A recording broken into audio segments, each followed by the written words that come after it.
A paz do Senhor, guerreiras. Queridas, nós estamos dando continuidade à nossa série Como se deve orar.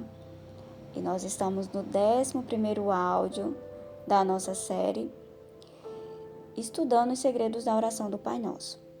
Nosso texto base é Mateus capítulo 6 e nós vamos estudar versículo 13. Se você não acompanhou desde o início, vou deixar o link aqui na descrição do vídeo. E eu gostaria que vocês acompanhassem o estudo examinando as escrituras. Peguem a Bíblia de vocês e confirmem se o que eu estou ensinando está de acordo com a palavra de Deus. Tá bom, amadas? Então, Mateus 13 diz assim: E não nos deixe cair em tentação, mas livra-nos do mal. Eu vou ler, por enquanto, só a parte A desse versículo. Então, aqui está, o Senhor Jesus está nos ensinando a orar, pedir a Deus para que nós não venhamos cair em tentação, para que o Senhor nos dê livramento, para que o Senhor nos livre das ciladas malignas. Antes, eu gostaria de explicar para vocês, amadas, a diferença entre provação e tentação, porque eu sei que muitas pessoas, elas confundem tentação e provação. A provação é um período difícil, é um período que a pessoa passa pelo deserto, né? A gente costuma falar o deserto, que é um período de dificuldade que todas as pessoas são sujeitas a passar. Mas olha o que diz aqui no livro de Tiago 1,12. Feliz a pessoa que persevera na provação. Porquanto, após ter sido aprovada, receberá o prêmio da coroa da vida que Deus prometeu aos que o amam. Ou seja, se a pessoa está passando um período difícil, mas ela persevera buscando ao Senhor, ela persevera na obediência, ela continua firme com o Senhor, ela vai receber a sua vitória, o seu prêmio, a recompensa.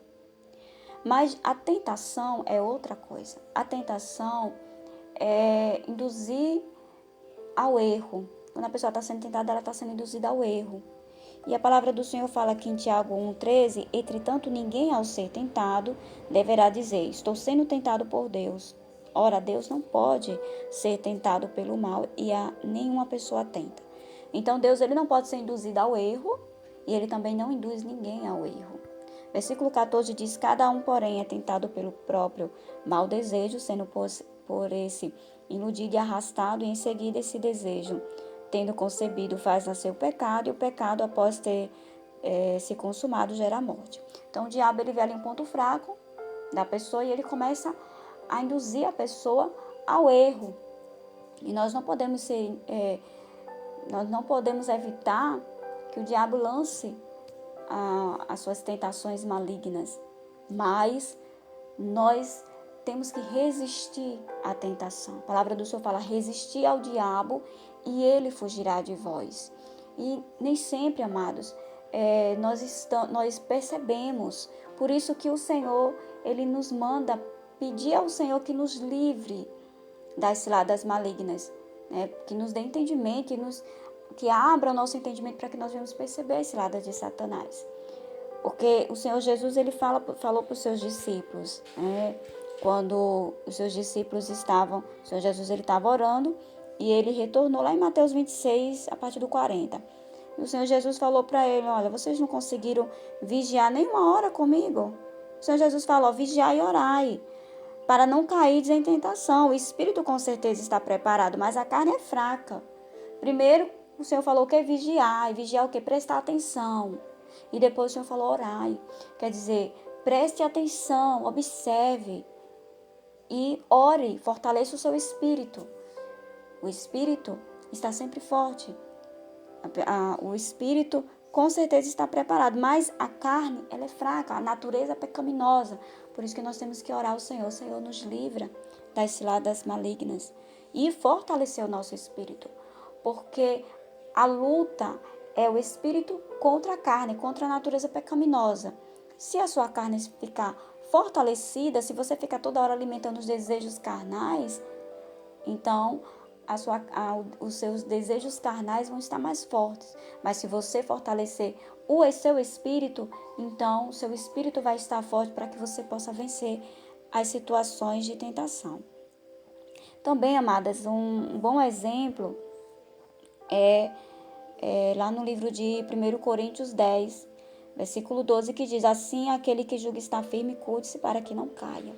Então, quando a gente vê um irmão na fé caindo em tentação, né, até causando escândalo, nós devemos orar por essa pessoa, orar para que o Senhor venha fortalecer os nossos irmãos em Cristo, né? E nós devemos temer, nós devemos, Senhor, nos fortalece, não permite que eu caia em tentação, não permite que eu venha escandalizar o teu nome. E versículo 13 diz, não vos sobreveio tentação que não fosse comum aos seres humanos. Então, mas Deus é fiel e não permitirá que seja tentado além do que podeis existir. Pelo contrário, juntamente com a tentação, proverá um livramento para que possais suportar. Então, o Senhor ele não vai permitir que nós venhamos ser tentados além das nossas forças. Você pode vencer a tentação. Você pode vencer, porque o Senhor, junto com a tentação, quando você passar por um período de tentação, o Senhor ele vai dar o escape, ele vai dar o livramento, mas você precisa resistir. Você precisa se manter forte, fortalecer o seu espírito e não permitir que Satanás, as sementes malignas venham germinar na tua mente, germinar no teu coração. O Senhor Jesus, ele passou também um período de deserto. Ele foi para o deserto, passou um período de tentação, ele foi tentado pelo diabo. O diabo, ele lançava seus enganos para que o Senhor Jesus caísse em tentação, mas como foi que o Senhor Jesus fez? Vocês meditem lá em Mateus 4.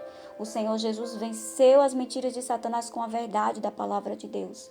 Ele enfrentou aquele período. E o que aconteceu? O diabo teve que fugir, ele teve que sair, porque o Senhor Jesus ele se manteve firmes. Eu gostaria também de ler com vocês Mateus 6:13, que é o nosso texto base, quando a gente leu, e não deixe cair em tentação. Na versão King James fala, e não nos conduza à tentação. Como assim? Como é isso? Não nos conduza à tentação. Quando o Senhor Jesus ele foi tentado, nós vamos ler aqui Mateus 4. Fala assim, 4:1. A seguir foi Jesus levado pelo Espírito ao deserto. Foi levado por quem? Pelo Espírito ao deserto. Mas o Espírito Santo estava lá para ser tentado pelo diabo. Quem tentou foi o diabo. Mas quem conduziu o Senhor Jesus aqui foi o Espírito Santo. Por quê, amados? Porque o diabo, ele é o nosso acusador. Ele fica acusando os servos e servas do Senhor a todo tempo. E uma prova disso é lá o livro de Jó. Jó, capítulo 1, você vai ver, o Satanás ele foi acusar Jó diante de Deus. E Jó era um homem reto, íntegro, homem justo, que se desviava do mal. Mas Satanás foi lá dizer para Deus, olha, ele só serve ao Senhor, porque o Senhor dá isso, o Senhor dá aquilo. Então o Senhor falou, tá bom, vai lá, mas não toca na vida dele. Porque Satanás ele não pode tocar nos servos do Senhor sem que o Senhor permita. Mas o Senhor não vai permitir nada que a pessoa não possa suportar e que lá na frente não venha resultar em glória para ele. É tanto que Jó, ele permaneceu firme na fé e lá na frente o Senhor honrou a ele. Ele foi recompensado por Deus e hoje ele serve de exemplo de perseverança, ele serve de exemplo de obediência, né? Já Pedro, lá no livro de Lucas 22,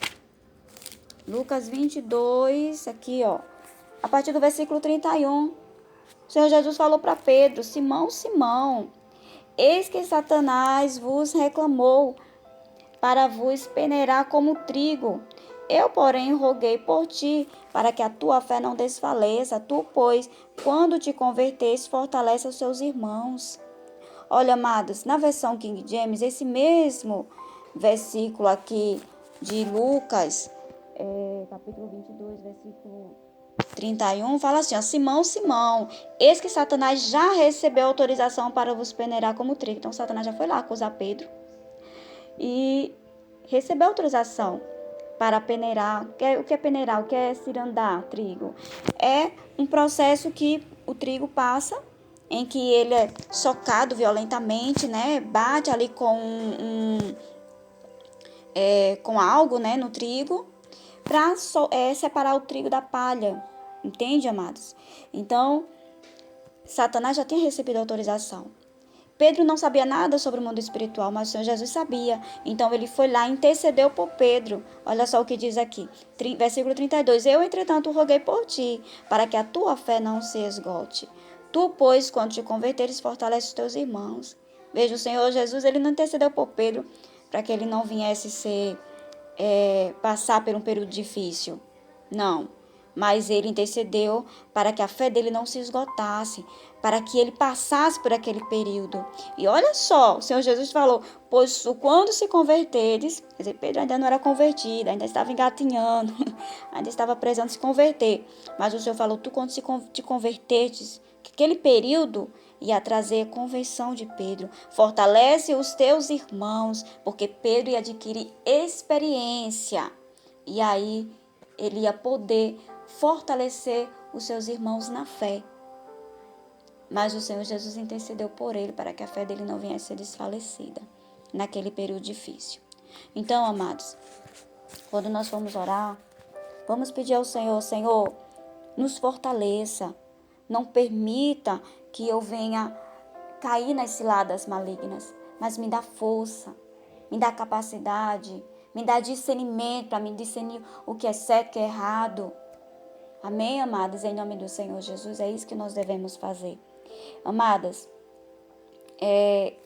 só para concluir aqui a oração do Pai Nosso, o áudio já está bem comprido, mas só para concluir, a parte D do versículo 13 fala assim, pois teu é o reino, o poder e a glória para sempre. Amém. Aqui é um período de adoração, de louvor, um período que nós estamos adorando ao Senhor, glorificando a Deus, né? Engrandecendo a Ele, agradecendo ao Senhor. Um período de adoração, que depois nós vamos falar um pouquinho lá na frente. Mas a oração do Pai Nosso é concluída assim. Amém, amadas? Em nome de Jesus, fiquem na paz e compartilhe, tá bom? Que Deus abençoe.